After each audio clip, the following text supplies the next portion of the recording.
राम राम राम।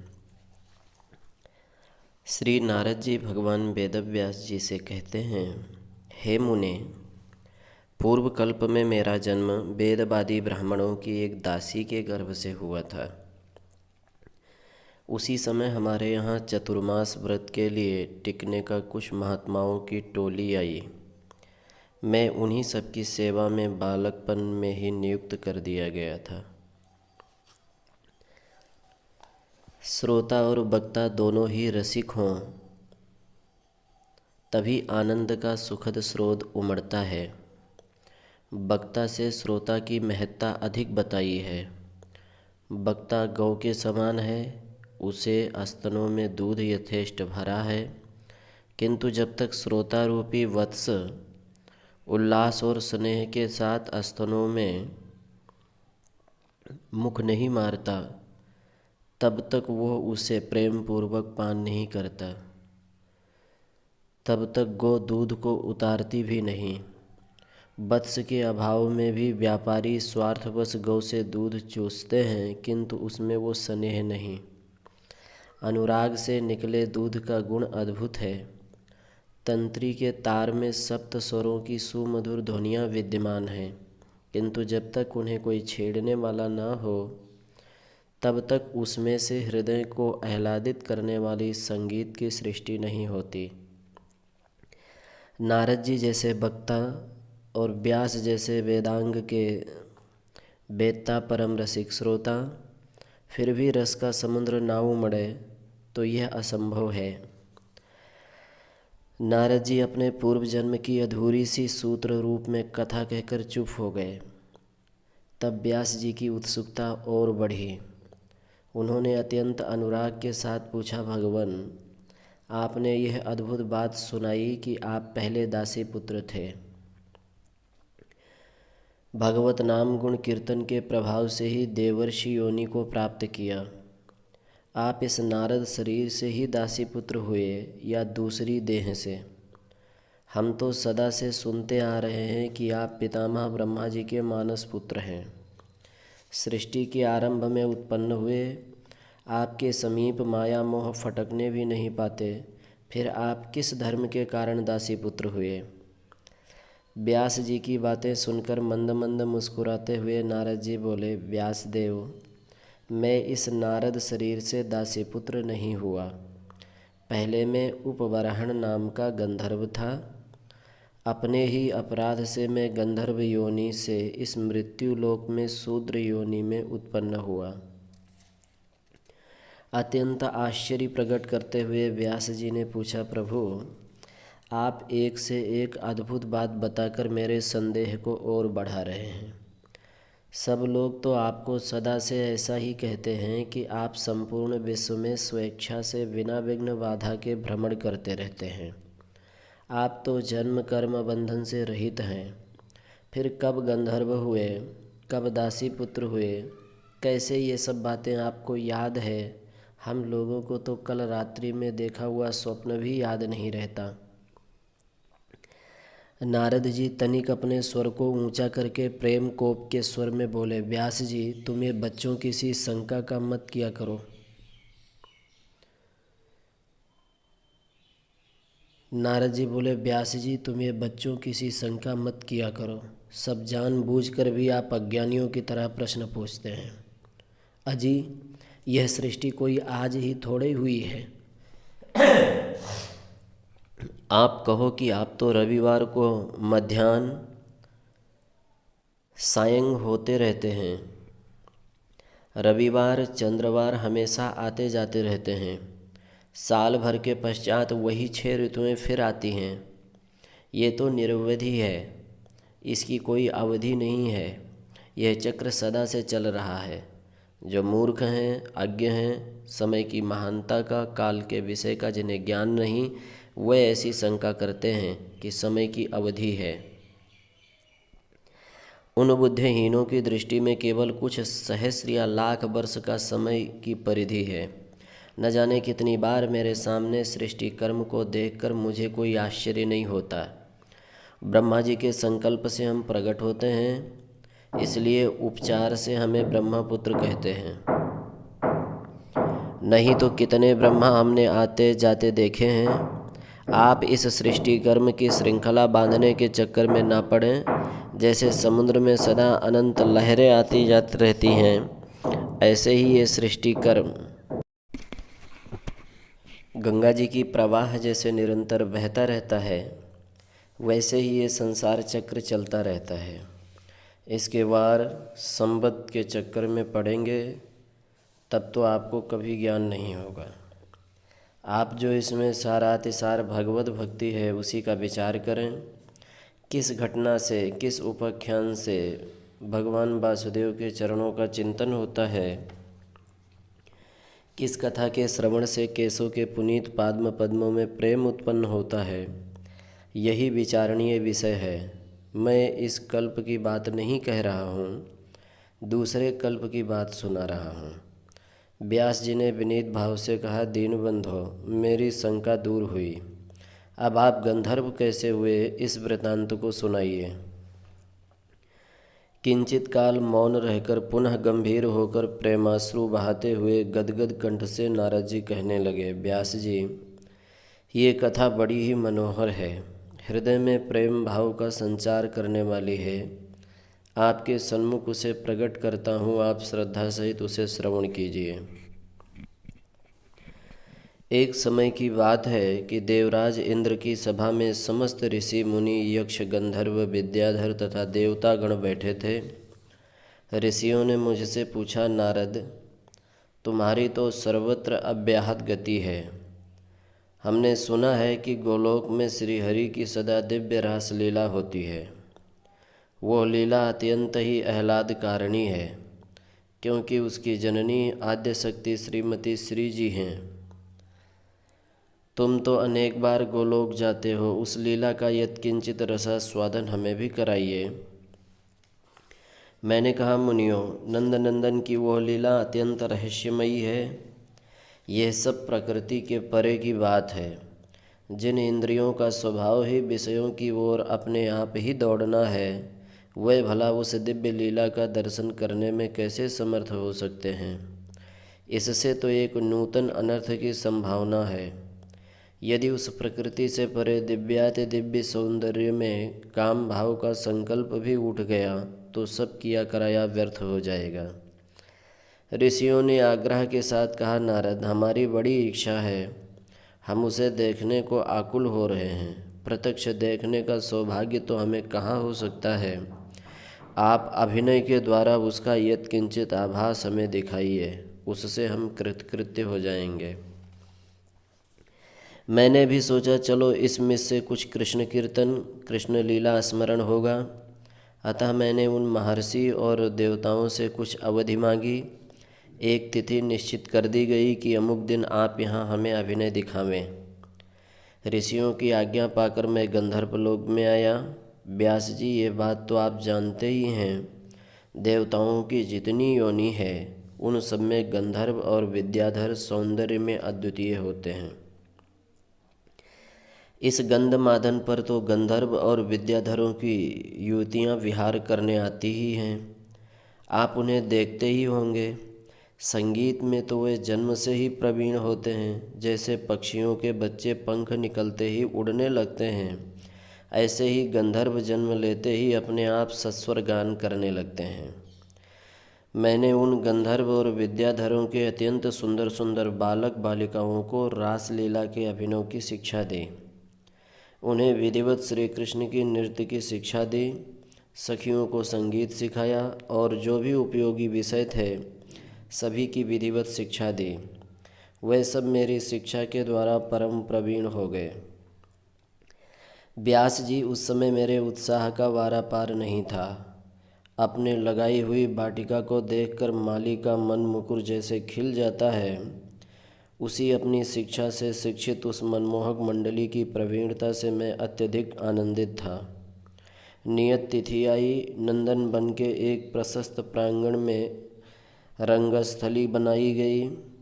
वह चित्र विचित्र दिव्यांबरों से चित्रित चांदनी और चंदोमे से सजाई गई थी। स्थान स्थान पर नंदन बन के दिव्य पुष्प की मालाएं लटक रही थी। विश्वकर्मा ने स्वयं अपने हाथों से उसको अद्भुत अलौकिक रचना की थी। गोलोक के सभी दृश्य का प्रदर्शन कराया गया था। कल्प वृक्ष के पुष्प की मंद मंद सुगंध को लिए हुए मरुत गति से बह रहा था। सर्वत्र दिव्य पुष्प खिले हुए थे, उन पर मधुलोलुप मत मधु गुंजार कर रहे थे। समय से पूर्व ही ऋषि मुनि देव गंधर्व यक्ष नाग आ करके अपने अपने निर्दिष्ट स्थान पर बैठ गए। दूसरी ओर यौवन के मद से मदमाती स्वर्ग की असंख्य अप्सराएं विद्युत के समान अपने दिव्य वस्त्राभूषण की चमक दमक से उस सभा को प्रकाशित करती हुई विद्यमान थीं। सभा खचाखच भरी थी। शांति ऐसी थी कि एक सुई भी डालो तो उसकी ध्वनि सुनाई दे जाए। सभी एकटक भाव से दत्तचित्त होकर रंगभूमि की ही ओर निहार रहे थे। सहसा रंगमंच की जीवन क्या उठी और उन गंधर्व विद्याधर के बालक बालिकाओं ने अपना दिव्य संगीत आरंभ किया। इसके बाद रासलीला का अभिनय दिखाया। सभी मंत्रमुग्ध की भांति मौन थे। प्रेम के कारण सभी के कंठ रुंध गए थे। देवताओं के तो वैसे ही पलक नहीं गिरते, किंतु उस समाज में जितने भी लोग बैठे थे किसी के पलक नहीं गिरते थे। आपको भूले हुए वे समाधिस्थ पुरुष की भांति उस अभिनय रूप अमृत के सागर में निमग्न थे। बाह्य जगत का उन्हें आभास भी नहीं था। ऐसे ही समय में जवनिका पात हुआ। दूसरा दृश्य दिखाने में देरी हुई। मेरा मन भी कुछ अत्यंत सुंदरी गंधर्व कन्याओं में आसक्त हो गया था। उनके उस समय के अपूर्व सौंदर्य को देखकर चित्त में कुछ चंचलता सी आ गई। मैं ये निश्चय न कर सका कि यह विकारजन्य भाव है या प्रेम की विस्मृति है। मैं अपने आप को भूल गया। ऋषियों के आनंद में विघ्न हुआ। दृश्य के हटते ही उन्हें बाह्य जगत का भान हुआ और उसकी प्रेम समाधि भंग हुई। इस प्रकार अपने आनंद में इस प्रकार का अंतराय देख हुए क्रुद्ध हुए और उसी दुख के आवेश में आकर उन्होंने मुझे शाप दिया कि जाओ तुम गंधर्व हो जाओ और जिनके रूप में तुम आसक्त होकर अपने आप को भूल गए हो उनके अधीन हो जाओ। अब मेरी आंखें खुली, किंतु अब क्या था, क्या होना था सो तो हो गया। बाण धनुष से छूट गया, अब तो लक्ष्य तक पहुँचेगा ही। अभिनय तो था ही। आनंद में निरानंद की लहर दौड़ गई। रंग में भंग हो गया। मैंने दीनता से जाकर ऋषियों के पैर पकड़े और अपने उद्धार का उपाय पूछा। इस पर ऋषियों ने कहा, तुम्हें गंधर्व योनि में तो जाना ही पड़ेगा। जिनको देखकर तुम्हारे चित्त में चंचलता हुई है वह तुम्हारे ऊपर अत्यंत ही अनुरक्त रहेंगी, किंतु सत्संग और श्री कृष्ण कीर्तन के प्रभाव से पुनः तुम अपनी नारद योनि को ही प्राप्त करोगे। इतना कहकर सभा भंग हो गई। ऋषि मुनि अपने अपने स्थान को चले गए। उन सत्यवादी अमोघ वीर तपोधन ब्रह्मर्षियों के वाक्य व्यर्थ तो होने वाले नहीं थे। कालांतर में मुझे गंधर्व योनि में आना पड़ा। वहाँ से भी भाग्यवश ब्रह्मा जी के शाप के कारण मैं दासी पुत्र हुआ। इस शूद्र योनि में मुझे सत्संग के द्वारा भगवत ध्यान और कृष्ण कीर्तन का स्वाद लगा, जिससे पुनः मैंने ये अपनी नारद देह प्राप्त की। इतना कहकर नारद जी ने अपने पूर्व जन्म की कथा का उपसंहार किया। राम राम राम। नारद जी राजा युधिष्ठिर से कहते हैं, हे राजन, मैं पिछले बीते हुए महाकल्प में उपबराहण नामक गंधर्व था। दूसरे जितने भी सब गंधर्व थे मेरा बड़ा सम्मान करते थे। जैसे मिठाई बेचने वाला पहले ग्राहक को बिना मूल्य थोड़ी वानगी चखाता है, जिससे उसकी जिह्वा उसके स्वाद से आकृष्ट हो उठे और विवश होकर उसे मिठाई लेनी ही पड़े, इसी तरह नारद जी अपने पूर्व जन्म की कथा कहकर आगे के प्रसंग को सूक्ष्म रूप से कह दिया। इस पर भागवत कथा लोलुप व्यास जी की उत्सुकता और बढ़ी और वे देवर्षि नारद जी से कहने लगे, भगवान, आपने पूर्व जन्म की अद्भुत कथा कहकर मेरे ऊपर बड़ा उपकार किया। अब मैं यह सुनना चाहता हूँ कि आपने गंधर्व योनि कैसे प्राप्त की और फिर शूद्र योनि में किस कारण से जाना पड़ा। भगवान और भक्तों के चरित्र समान ही सुख देने वाले हैं। यही नहीं, भक्तों के चरित्र तो भगवान के चरित्र से भी बढ़कर हैं। आप तो भक्त भी हैं, भगवान के अवतार भी हैं। आपके चरित्र श्रवण से मुझे ही नहीं, संपूर्ण संसार को सुख शांति की प्राप्ति होगी। भगवान व्यास के इस प्रकार पूछने पर श्री नारद जी कहने लगे, मुनिवर, मैं अपना आगे का वृतांत सुनाता हूँ, आप ध्यान पूर्वक श्रवण करें। ऋषि मुनियों की भाव समाधि में भाव संकर होने से उन्हें मानसिक पीड़ा हुई। वह सब मुनियों के भाव समाधि में भाव संकर होने से उन्हें मानसिक पीड़ा हुई।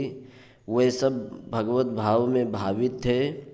श्री हरि की दिव्य लीलाओं में उनका चित्त आसक्त था। मैंने उनके सुख में बाधा उत्पन्न किया, इसी से उन्होंने मुझे गंधर्व होने का श्राप दिया। ऋषि के वचन अन्यथा तो हो नहीं सकते। मैं गंधर्व में जाकर उत्पन्न हुआ, वहाँ मेरा नाम उपवरहण था। मेरे सौंदर्य का तो पूछना ही क्या था। नख से सिक तक इतना सुंदर था कि मानो सौंदर्य के सांचे में ढालकर ब्रह्मा जी ने मेरी रचना की हो।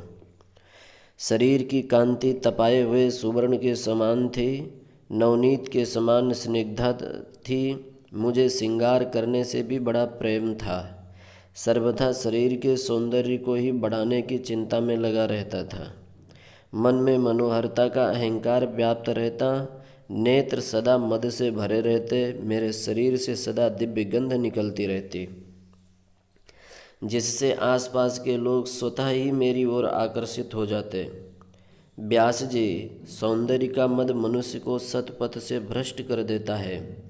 स्त्रियों के हृदय की रचना अत्यंत ही कोमल तंतुओं से हुई है। इनके ऊपर सौंदर्य का अत्यधिक प्रभाव पड़ता है। सुसज्जित सुंदर पुरुष को देखकर कोई परम सती साध्वी ही सावधान रह सकती है, नहीं तो प्रायः स्त्रियों का धैर्य छूट जाता है। इसलिए शास्त्रकारों ने इस बात पर बार बार बड़ा ही बल दिया है कि चाहे अपना सगा भाई ही क्यों न हो, युवा पुत्र ही क्यों न हो, एकांत में उससे भी खुलकर व्यर्थ की बातें नहीं करनी चाहिए।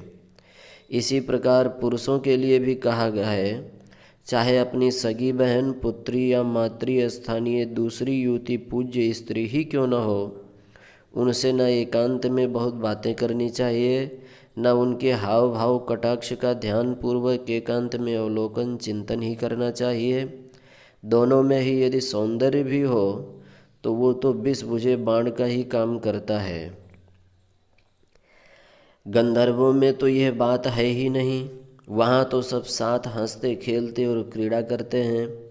मेरे सौंदर्य पर सभी स्त्रियां मुग्ध थीं। जैसे सुंदर रस भरे कुसुम के आसपास मधुमक्खियां मंडराती हैं, वैसे ही गंधर्व युवतियां मुझे घेरे रहती।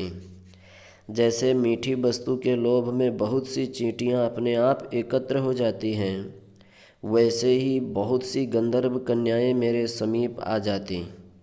जैसे नृत्य करते हुए मयूर को देखकर बहुत सी मयूरियाँ उसे घेर कर उसके उत्साह को अत्यंत बढ़ाती हुई कुछ मधुर शब्द सा करने लगती हैं, उसी तरह मुझे गाते देखकर वह मदमाती युवतियाँ अपने कोकिल कुंजित कमनीय कंठ से मेरे साथ गाने लगती, जिससे मेरा उत्साह द्विगुणित होता और मेरी संपूर्ण कला अपने आप प्रफुल्लित होने लगती।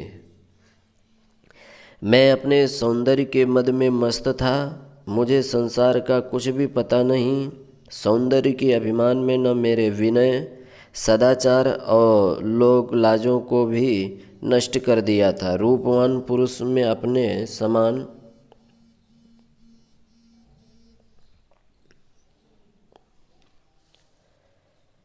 किसी को समझता ही नहीं। इस प्रकार सौंदर्य रूपी सुरा को पान करके मैं पागल उन्मत्त के समान बना हुआ गाने बजाने तथा नाचने में ही समय बिताने लगा। मेरा गला सुरीला था, मेरे गायन की सर्वत्र प्रशंसा थी। इतना सब होने पर भी पूर्व जन्म के संस्कारों के वशीभूत होकर मैं श्रीहरि के ही गीतों का गायन किया करता था। अन्य इधर उधर विषय संबंधी गीतों से मुझे घृणा थी। इसलिए मेरे भगवत गुणानुवाद संबंधी पदों के कीर्तन की सभी लोगों में ख्याति हो गई थी। एक समय की बात है, प्रजापतियों ने मिलकर एक बड़ा भारी यज्ञ किया। उस यज्ञ में बड़े बड़े गंधर्व गाने के लिए बुलाए गए, बड़ी बड़ी अप्सराओं का नृत्य देखने के लिए आवाहन किया गया। मेरी तो सर्वत्र ख्याति थी, मुझे भी निमंत्रण मिला। इसे कला के प्रदर्शन का उत्तम अवसर समझकर मैं भी उस देव सत्र में गया, किंतु मुझे तो सौंदर्य की सुरा ने उन्मत्त बना रखा था। मैं अकेला नहीं गया, अपनी मनोहर मंडली के साथ भली भांति बन ठनकर बड़े ठाठ और गर्व के सहित मैंने प्रवेश किया वहाँ। उस समय मेरी शोभा अद्भुत ही थी। जिस प्रकार अपने ऐन के भार से मंद मंद चलने वाली गौओं के बीच में सांड चलता है, उसी प्रकार श्रोणी और पयोधरों के भार से मंथर गति से इठलाकर चलने वाली उन गंधर्व युवतियों से घिरा हुआ मैं जा रहा था। अपनी बड़ी बड़ी विशाल आँखों से जैसे बहुत सी हिरनियाँ अपने यूथपति को बार बार निहारती हुई चलती हैं, उसी प्रकार कमल नयनी अपनी कमनीय कटाक्ष से मुझे रिझाती हुई चल रही थीं। जैसे मयूरियों से घिरा उन्मत्त मयूर नृत्य करता हुआ स्नेह स्नेह चलता है, उसी प्रकार मैं भी उनकी रूप माधुरी में आसक्त नाचता हुआ सा जा रहा था। जैसे हथनियों से घिरा विशाल डीलडोल का हाथी उनको प्यार करता हुआ चलता है, उसी प्रकार मैं भी अपने प्रभुत्व को उन पर प्रदर्शित करता हुआ सभा में प्रवेश कर रहा था। जैसे बहुत सी भ्रमरियों के बीच गुनगुनाता हुआ मधुलोभी मधुप जा रहा हो, उसी प्रकार अपनी आभा से दसों दिशाओं को प्रकाशित करने वाली गायन करते श्यामा गंधर्वियों के साथ गता हुआ मैं उस सभा में गया। गंधर्वियों के साथ गाता हुआ मैं उस सभा में गया। मैंने तो वहाँ के सभासदों को प्रणाम ही किया और ना ही देवता, ऋषि और प्रजापतियों के प्रति सम्मान ही प्रदर्शित किया। मैं उस समय अपने आप में था ही नहीं। मेरे सिर पर तो सौंदर्य का भूत चढ़ा हुआ था। उसने मेरे संपूर्ण विवेक को नष्ट कर दिया था। लोक लाज, विनय, शिष्टाचार तो कामी पुरुषों को त्याग कर चले ही जाते हैं, फिर भी वह मेरे पास रहने ही क्यों लगे। उद्यत निर्लज्ज के समान मैं उस सभा में चला गया। इस अभिनय से विश्व को रचने वाले सभी के पूजनीय प्रजापति क्रुद्ध हो गए और मुझे शाप दिया, अरे तू अविनीत की भांति हमारी अवज्ञा करता हुआ इस सत्र में आया है, अतः जा तू शूद्र हो जा, पृथ्वी में तेरा जन्म शूद्रों की योनि में हो। प्रजापतियों के ऐसे शाप को सुनकर जैसे गहरी भांग पिए हुए मनुष्य का नशा खट्टा दही पीने से उतर जाता है, उसी प्रकार मेरा सौंदर्य मद उतर गया। मेरी आंखें खुल गई, चारों ओर अंधकार ही अंधकार दिखाई देने लगा। हाय, अब मुझे देवलोक त्याग कर मृत्युलोक में जाना पड़ेगा। वहाँ शूद्र योनि में उन्मत्त होकर न जाने क्या क्या कुकर्म करने पड़ेंगे। हाय हाय, मैंने इन स्त्रियों के फंदे में फंसकर अपना सर्वस्व नष्ट कर दिया। समस्त सद्गुण मुझे त्याग कर पहले ही चले गए थे। अब जिस सुंदर गंधर्व शरीर का मुझे अत्यधिक अभिमान था, उसे भी त्यागना पड़ेगा। मुझसे बड़ी भूल हुई। मैं अब इन कामनियों का संग नहीं करूँगा। सदाचार से भ्रष्ट करने वाली उन सुंदरियों से संबंध अब मैं कभी नहीं रखूँगा। इस प्रकार पश्चाताप करते हुए मैंने प्रजापतियों के पाद्म पद्म में प्रणाम किया और दीनता के साथ उनसे अपने उद्धार का उपाय पूछा। प्रजापतियों ने कहा कि हमारा शाप अन्यथा तो हो नहीं सकता। हाँ, इतना होगा कि तुम्हें बहुत दिन तक शूद्र योनि में नहीं रहना पड़ेगा। बहुत थोड़े ही समय में तुम्हारा उससे छुटकारा हो जाएगा। महात्माओं के सत्संग के प्रभाव से फिर तुम्हें देवऋषित्व प्राप्त होगा।